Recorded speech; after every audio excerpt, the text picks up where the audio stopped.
Aleykümselam. Bacı şəxsiyyət vəsiqəsində hicabsızlıq işlə əlaqədar hərdən vəsiqəsini müdir də kişi də ona verməli olur. Belə hal İslamda necə qarşılanır?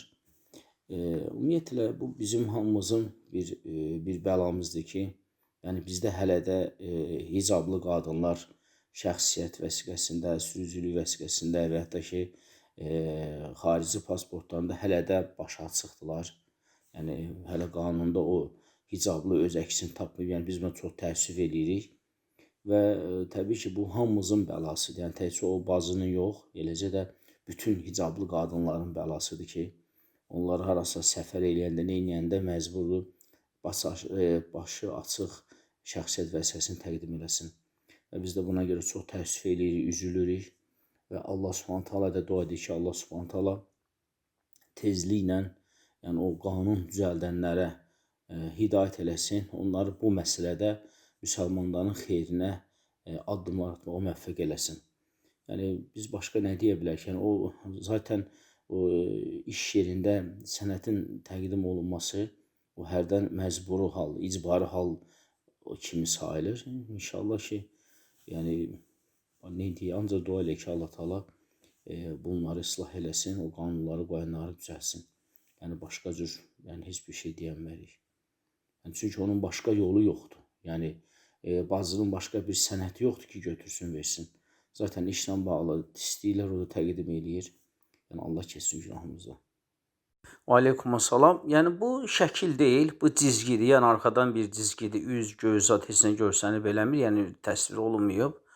Amma yenə də cəlb edici olduğu üçün çəkinsəz daha yaxşıdır. Çünki müsəlman qadın yəni çalışmalıdır ki, bütün cəlb edici şeyləri özlərindən uzaqlaşdırsın.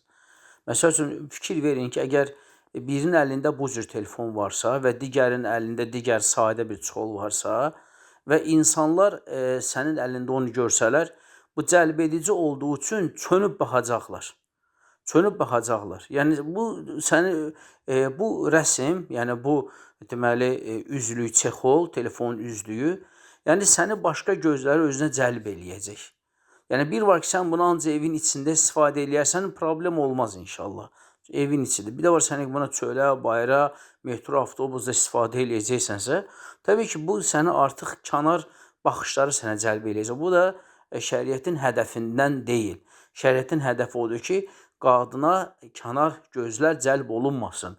Ona görə qadının qara geyinməsi bəyənilir, qadın enli geyinməsi bəyənilir, bəzənməmiş, bəzənib çıxmağa icazə verilmir, ətir sürtməyə icazə verilmir, qaşına, gözünə düzəltməyə, rəng vurmaq və s. əlini bəzətməyə, zinət əşyaları və s. bunlar heç bir icazə verilmir. Niyə görə? Çünki kənar baxışları özündən uzaqlaşırsın. Yəni kənar baxışları özünə cəlb eləməsin. Ancaq bu cür çuxollar təbii ki, özünə cəlb edici olduğu üçün bundan çəkinmək lazımdır. Aleykümselam, rahmetullah, bərəkətə. Yox, əgər onların arasında kəbin yoxdursa, kəbinlər yoxsa, heç bir halda ona şəkil atmaq və s. telefonla danışmaq icazəli deyil. Amma onlar bir-birlərini bəyənmək istəyirlərsə, o zaman oğlan gəlir qızın atasının evinə, qızın anasının yanında, ya qardaşının, ya atasının yanında oturur, qıza baxır, eləyir, danışır, bəyənir, razılığa gəlirlər, elçi gedir, sonra kəbin və s. Amma bütün bunlar olmayıbsa və sadəcə bir-birlərini sevirlər və bir-birlərini şəkil atırlar, xeyr, bunlar heç birini eləmək olmaz, haramdır, bunları eləmək olmaz, qəti formada eləmək olmaz. Yəni, kəbin yoxdursa, telefonla danışsın, eləsin, bunların heç birini eləmək olmaz, qəti formada. Əgər bir oğlan bir qıza baxmaq istəyirsə, qızın evinə gəlir, qızın anasının, ya atasının, ya qardaşının yanında, yəni təklikdə olmamaq şərti ilə. Yəni stolda oturur, yəni bir yerdə, bir otaqda oturur, qızın yanında ya atası, ya qardaşı, ya anası, yəni ya fərq yoxdur, dayısı, əmisi fərq yoxdur. Yəni tək olmamaq şərti ilə, bəli, başı açıq və qolu da biraz açıq, ayaqda biraz açıq otura bilər. Bu problem deyil, bu icazəlidir. Sadəcə əgər baxıb bəyənməsə, nəsə xoşuna gəlməsə, qəti formada orada gördüyü heç bir eybi zadı kiməsə açıb eləməli deyil, qəti formada. Yəni, sabah üçün hansısa bir qardaş, tam ki, bu bir qıza baxdı, bəyənmədi, Savaşın eşidir ki filan qardaş filan qıza baxmağa gedir. Oraya getdim burunda biraz əyri var idi, gözündə filan şey var idi, nə bilim, ayağı belədir, qolu belədir. Bax bunu eləmək olmaz, bu haramdır. Çünki gözəllik nisbi olan şeydir. Ola bilər ki, sənin gözündə gözəl deyil, qəlbə yatmayıb, amma başqa insan ola bilər ki, görsün, bəyənsin. Ona görə şəriət icazə verir, başı açıq, qolundan bir hissəsi, ayağından bir hissəsinə kişi baxa bilər evlənmək istədiyi qadına. Amma gördüklərini heç bir halda kiməsə açıb deməli deyil. Aleykum assalam və rahmetullah bərəkət. İnsan ailə həyatı qurduqda, ailə qurduğu insan qarşı tərəfin dininə əməlləri ilə üst-üstə düşmüşsə, biri Allah yolunda, digəri cahilsə, doğru olan ailənin içində tək qadın imanlı, valideyn cahilsə, bu ailənin qurulmasında vasitəsi olursa, onda qadın günah daşıyırmı, yoxsa bu qədərdirmi? Bildiyim qədərilə Allah insan olmamışdan imtihana yazıbsa, insan günah daşıyırmı? Yəni elə başa düşdüm ki, əgər qadın iman əhlidirsə, bu onu cahil ərə verilərsə getmək nə qədər doğrudur? Təbii ki, getməsin və getmək də düzgün deyil.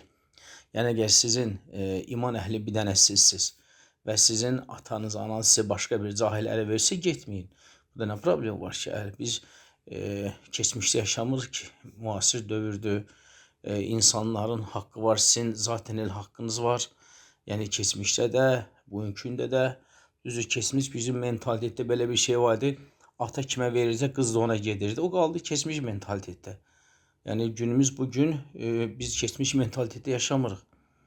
İnsanın hüququ var şəriətlə, qadın sevmədiyi insana ərə verməkləri düzgün deyil. Qadın icbari formada kiməsə ərə verilə bilməz. O həm dinlə, həm də dünyavi qanunlara bu ziddir. Yəni əgər sizi atanız hansısa bir cahilə ərə verirsə getməyin. Heç də problem yoxdur. Allah'a dua edin, Allah Subhanahu sizin qarşınıza salih bir müsəlman bir kişi çıxarsın. Ona görə heç bir halda iman əhli olan qadın, yəni ibadət eləməyən cahil birinə ərə getməsin. Aleykum assalam və rahmetullah bərəkət. Hə, deməkdə problem yoxdur. Pişiyim, dovşanım, cırtdanım, ceyranım, problem yoxdur demək olar inşallah. Aleykum assalam. Əl-İsra surədə bəs bu surə adını uşağa qoymaq olarmı? Ümumiyyətlə, yəni sahabələrdən, tabinlərdən hansı bir surənin adını uşağa, övlada qoymaq gəlməyib. Ona görə olmayan bir şeyi etməməkdə daha yaxşıdır. Yaxşı olar ki, əlhəmdülillah, qız uşağıdsa, əlhəmdülillah, sahabə qadınların adları var, onu qoysun. Oğlan uşağıdsa, sahabə kişilərin adları var, onları qoysun. Hansı ki, uşaq da böyüyəndə görsün ki, onun adı bir sahabənin adıdır. Məsəl üçün, bir var ki, sən qıza qoyasan Angela adı, bir dəfə qoyasan qıza Ayşə adı, Xədicə adı, Fatimə adı, Zeynəb adı.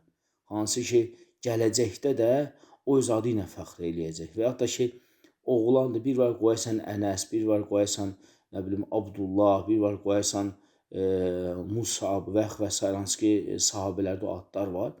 Bir də var qoyasan, məsəl üçün, Antoni və yaxud da ki, başqa bir qəribə bir adlar, hansı ki, böyüyəndə uşaqlar elə öz adlarından utanırlar. Ona görə yaxşı olar ki, elə sünnədə sahabələrin adlarından qoysa ən yaxşıdır. Aleykum assalam və rahmetullah bərəkatuhu. Bu təbii ki, İbn Teymiyyə Rahimahullahın fətvasıdır, yəni Məcmuə Fətavası onun rəyidir. Eyni zamanda da bu hədislərə də əsaslanır. Hədislərdə əsaslanır ki, yəni bir qadın ərə getdikdən sonra onun üzərində tam onun sorumluluğu, məsuliyyəti, hansı ki, qadın ondan sorumludur və qadın ona tabedir və onun izni olmadan heç bir şey edə bilməz, bu bunun həyat yoldaşıdır. Yəni, nə qədər ki, qadın öz ata evindədir, onun sorumluluğu atasının üzərində olur. Amma qadın artıq ərə getdikdən sonra isə onun tam sorumluluğu, yəni hansı ki, eyni zamanda da qadın da tam tabi olması onun həyat yoldaşıdır.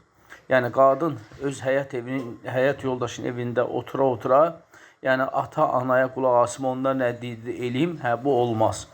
Yəni, hər bir şey izni, hər bir məsələdə artıq o tabi olmalıdır öz həyat yoldaşına.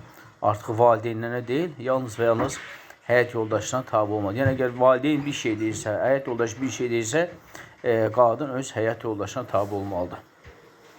Aleykümselam və rahmetullah və bərəkatuhu. Sual verilir ki, övladlarını atasına düşmən etməyə, nifrət etməyə çalışan anaların cəzası varmı? Təbii ki, necə ki, hədisdə deyildiyi kimi, cəza öz əməlin cinsindən olur. Yəni, ana nə qədər haqsız yerə çalışsa ki, övladlar ataya nifrət eləsin və bunun qarşılığı olaraq da, yəni gec-tez Allah Subhanahu taala edəcək ki, yəni övladlar anaya nifrət edəcəklər. Çünki əməl öz cəzası öz əməlin cinsindən olur. Yəni insan bir pislik etdikdə onun cəzası onun əməlin cinsində olur. Ona görə valideyn heç bir halda çalışmalı deyil ki, uşaqlar valideyndən hansına bir nifrət eləsin. Ola bilər, hətta valideynlər boşanıblarsa da belə, ər və arvad arasında hansısa bir narazılıq yaranmışsa, yəni bir-birlərindən anlaşa bilmirlərsə, boşanırlarsa və bu vadar eləməli deyil ki, onlardan ikisindən biri uşaqları valideynə qarşı kinlə, nifrətən, ədavətdən böyütsün. Yəni buna şəriət heç bir əsas verməyib. Aleykümselam və rahmetullah bərəkatuhu. Qadına saçını qara rəngə boyaması icazəlidir. Əgər qara rəngə boyaması icazəli deyilsə, səbəbi nədir? Ümumiyyətlə, Peyğəmbər sallallahu aleyhi və səlləmin İmam Müslimin hədisində rəvayət edir hədis var ki, bir dəfə Əbu Bəkir radiyallahu anh atası Əbu Quhafə artıq saçı, saqqal ağarmış haldaydı. Ona dedi ki, bu nə ağarmışdı, onu get rəngə boya və dedi, qaradan çəkindir və hədisi qaradan çəkin və hədisi İmam Müslim rəvayət edir və alimlər də bu hədisdən yəni hökm çıxarıblar ki, yəni istər qadın olsun, istər kişi olsun, yəni qara rəng boyamaq olmaz. Və həmçində bu barədə Ləcnə Daimə, yəni Saudiyan Muftilər Şurası da onların da bu barədə fətvaları var ki, yəni sırf qara rəng boyamaq olmaz. Çünki burada təbii ki, insanı cavan göstərir, insan aldatmış olur və s. Hətta məsəl üçün desək ki, ya boyuna aldatmağa ehtiyac yoxdur, hər bir insanın şəxsiyyət vəsiqəsi var və s. Amma təbii ki, bu iraddır, amma səhih olan odur ki, bir oğlan bir qızla tanış olanda və ya ona baxanda, vurulanda, onun həmən an şəxsiyyət vəsiqəsinə baxmır da, onun üzünə, gözünə, başına baxır və eləncə artıq təyin olunur. Yəni, hər bir halda, yəni həm Ləcnə Daimənin bu barədə fətvası var və həmçində Şeyx Muhammed ibn Salih Əl-Hüseymin Rahmanullah da və digər başqa alimlər də, onlar da qara rəngə, sırf qara rəngə boyanmağın icazəli görmürlər. Amma məsəl üçün qara ilə qırmızının ortası, qara ilə başqa rəngin ortası, yəni qaranı nəyəsə qarışdırıb rəng qoymaq olar, yəni sırf qara rəngə boyanmaq icazəli deyil. Aleykümselam və rahmetullah bərəkatuhu. Heyzdən kəsildikdən sonra ya gündüz, ya məğribdən sonra qüsul aldıqda sübhə kimi qalan namazları qılmaq vacibdirmi, yoxsa sübhdən qılmağa başlamaq doğrudur? Deməli, Əhl-i Sünnənin fəqihlərinin, yəni az qala ittifaq elədikləri rəy budur ki, əgər qadın axşam təmizlənibsə, məsəl üçün işadan sonra təmizlənibsə, o zaman məğrib işanı qılır, sübh öz vaxtına qılır. Yox, əgər sübhdən sonra təmizlənibsə, o zaman nə məğrib, nə işa, nə sübhü qılmır.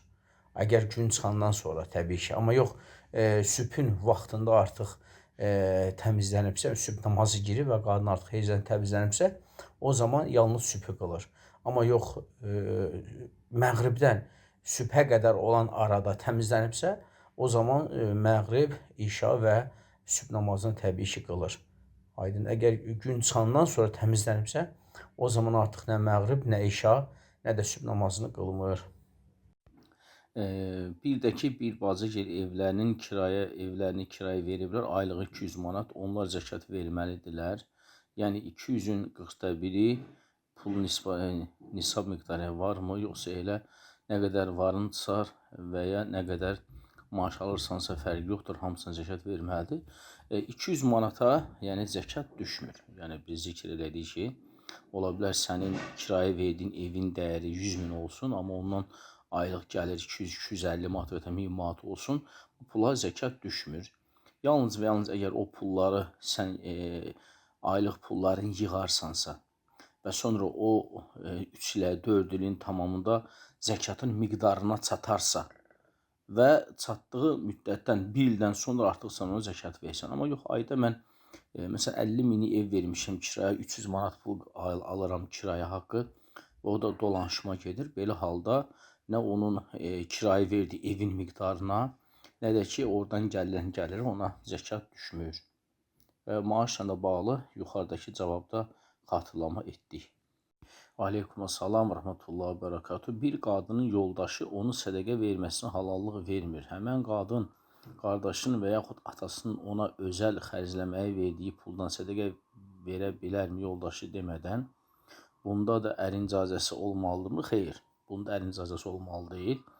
Ər yalnız ərin öz pulundan icazəsiz sədəqə verməyə, halallıq verməyə bilər, onun haqqıdır.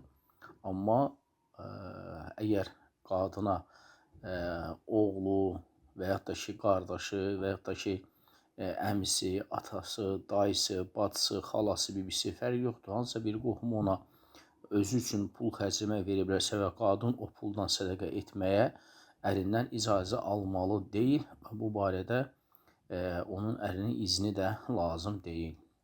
Və aleykumussalam və rahmetullahi və bərəkatuhu. Evdə boş şalvar giymək olarmı? Yəni şalvarlar evdə daha rahat olur deyə geyinilir. Yalnız bəzi bacılar deyir ki, özünü kişiyə bənzətmələr olmaz, elə geyinmək. Ancaq bizim fikrimiz özümüzü kişiyə bənzətmək deyil, sadəcə isti və daha rahat saxladığı üçün yalnız evdə geyinir. Geyinmək olarmı? Bəli, geyinmək olar. Çünki biz şalvar dediyimiz sırf gözümüzün qabağında kişi şalvarı nəzərdə tutulmur. Yəni günümüzdə yəni qadın yubqalarına da bənzəyən, yəni geniş şalvar formaları var ki, yəni qadın evdə onu rahatsızlıqla geyinə bilər və həmçində penjamalar deyilir, alt və üst geyimlidir, onu da geyinə bilər, yəni o cür formada geyinə bilər və yaxud da ki, idman libasında olan paltarlar var qadınlar üçün, onu da evin içində geyinə bilər və bunların heç birində özünü kişiyə bənzətmək yoxdur, özünü kişiyə bənzətmək yoxdur. Yalnız o halda biz deyə bilər ki, özünü kişiyə bənzətmək, yəni sırf kişilərə xas olan şalvar növləri var ki, hansı ki biz bugün cahil qadınlarda o şalvarları daha çox görürük. Yəni, bəli, onlar olmaz. Onlar konkret icazəli deyildir. Çünki əvvəla həm qadın əzalarını bildirir, həm özünü kişilərə bənzədir. Yəni, zahirən kənardan gəzəndə onun qız kişi və yaxud da qadın olduğu belə bilinmir. Amma o ki qaldı evin içində geniş şalvara bənzədir, amma əslində o şalvar da deyil. Yəni elə bir şeylər geymək olar. Yəni geniş, enli, həm ev tipli, yəni pinjama tipli şalvar xələtləri olur və yaxud da ki, idman tipli, bunlar isə problem deyil. Ana öz uşaqlarını deməli gözləmədən caddan qorumaq üçün ruqiyyə edə bilərmi? Əgər edə bilsə, ruqiyyəni neçə müddət davam etməlidir? Hər gün. Əgər ana öz uşaqlarını gözləmədən caddan qorumaq istəyirsə, hər gün gündəlik bu ruqiyyələrin uşaqlarını oxuya bilər. Hər gün. Aleykumussalam və bərəkatuhu. Qadınlar ümumiyyətlə səhih olan odur ki, qadınlar nə əzan, nə iqamə vermirlər. Qadın nə əzan, nə iqamə vermir. Qadın fərz namazlarını əzansız, iqamətsiz qılır. O ki, qalsa səcdəyə gedəndə, bəli, səcdəyə gedəndə İbn Teymiyyə, Şeyxülislam İbn Teymiyyə rəhməhullah qeyd edir ki, ya əlləri, ya dizləri qoymaq, ikisinin də barəsində rivayət var. Əgər insana, belə deyim, olduğu məkandan, yəni yerdən asılı olaraq birinci əlləri, ya da dizlərini də qoya bilər.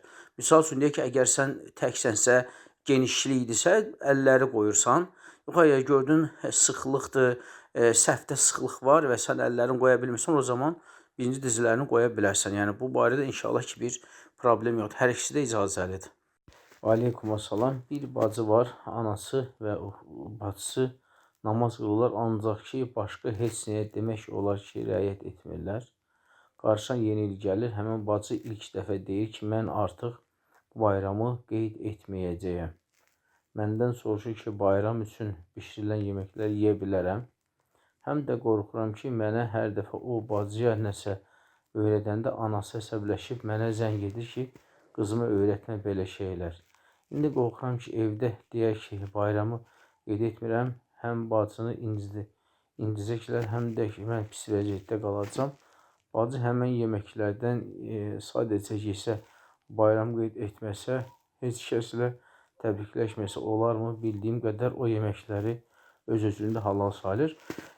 Yəni, əgər ailə belə bir ailədirsə ki, yəni qıza siz nəsə deyəndə valideyn, ana ona təzyiq eləyəcək, sonra başqa bir problem, fitnə yaranacaq.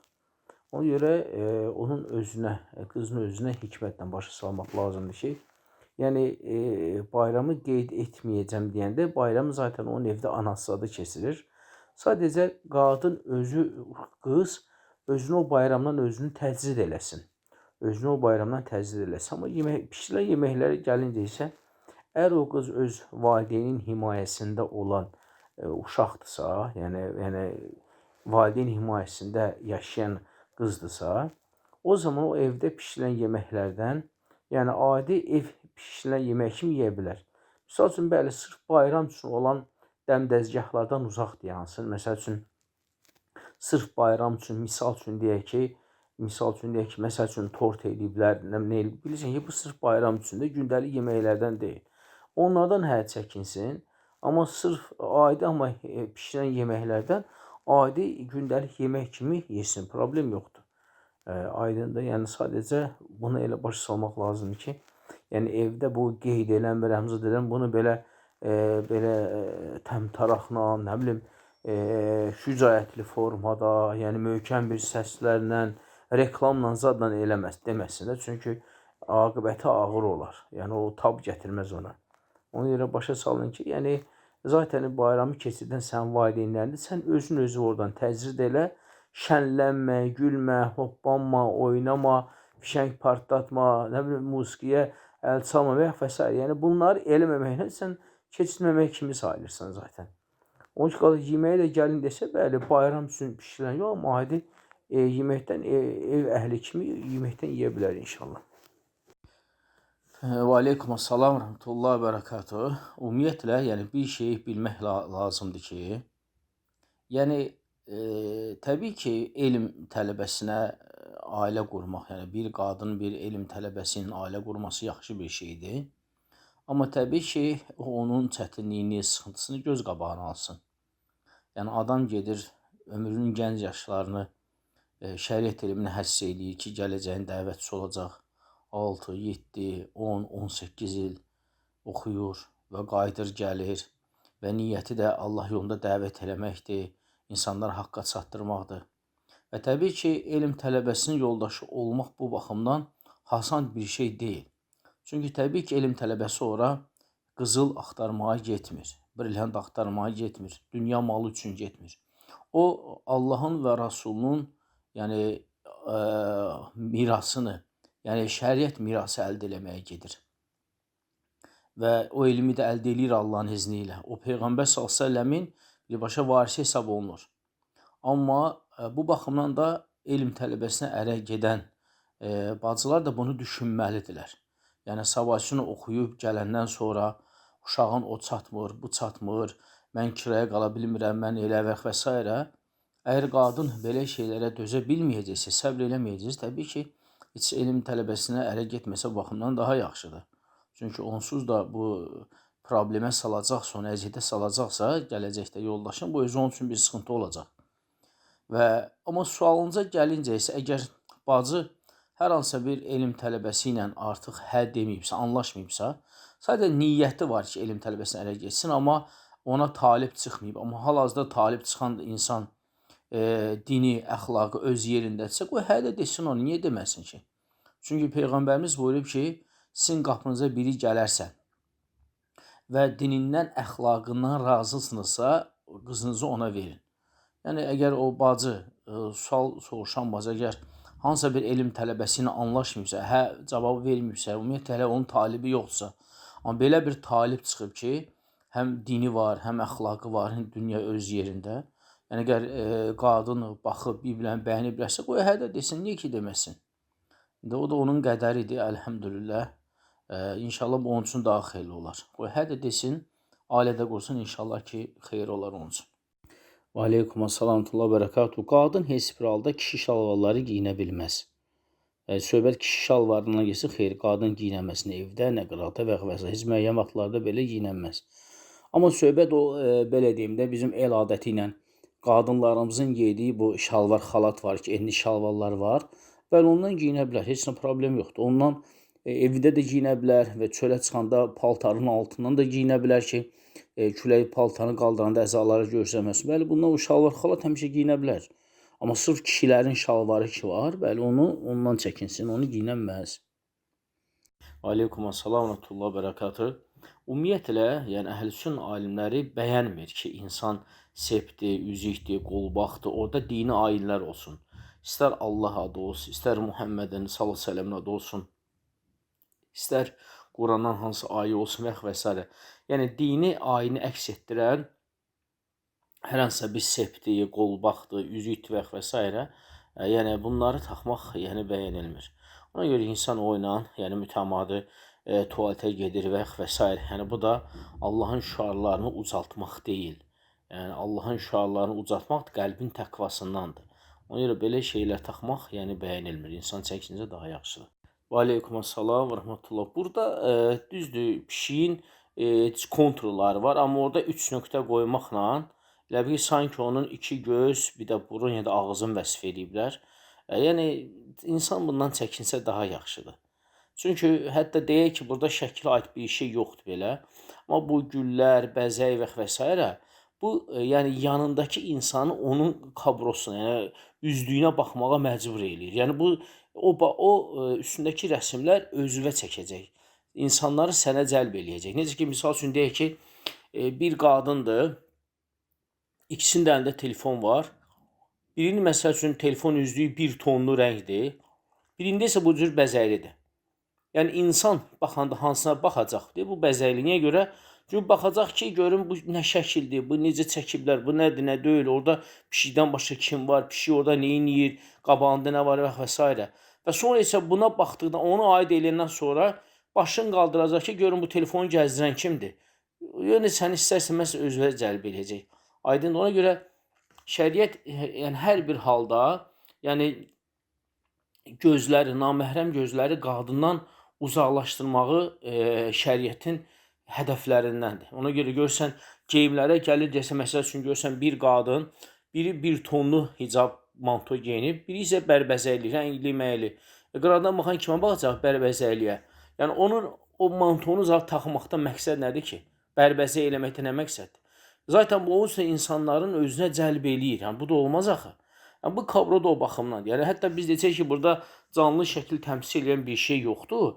Amma yenə də bu ümumilikdə yəni gözləri özünə cəlb eləyir. Bunun üçün də bundan çəkinməyimiz daha yaxşıdır.